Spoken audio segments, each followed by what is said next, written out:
தெற்கு வங்கக்கடல் பகுதியில் அடுத்த 24 மணி நேரத்தில் உருவாகிறது காற்றழுத்த தாழ்வு பகுதி. படிப்படியாக வலுப்பெறும் என தகவல். நாகை, கடலூர், மயிலாடுதுறை உள்ளிட்ட மாவட்டங்களுக்கு வரும் 17 மற்றும் 18ஆம் தேதிகளில் மிக கனமழை பெய்ய வாய்ப்பு.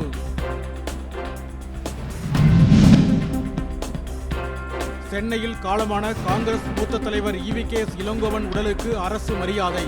தமிழக அரசு தகவல். ஒரே நாடு ஒரே தேர்தல் தொடர்பான சட்ட முன்வரைவு நாடாளுமன்றத்தில் நாளை தாக்கல் செய்யப்படாது என தகவல்.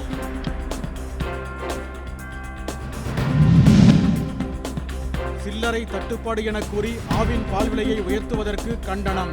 யாரை ஏமாற்ற தமிழக அரசு முயல்கிறது என அன்புமணி கேள்வி.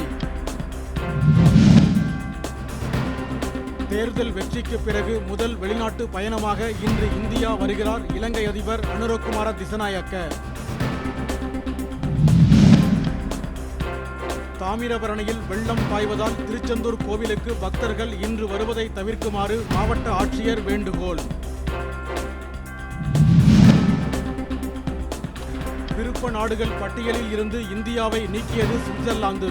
இந்திய நிறுவனங்கள் கூடுதல் வரி செலுத்த வேண்டிய கட்டாயம். உலக சதுரங்க போட்டியில் வாகையர் பட்டம் வென்ற தமிழக வீரர் குகேஷுக்கு அமெரிக்க தொழிலதிபர் எலான் மஸ்க் வாழ்த்து.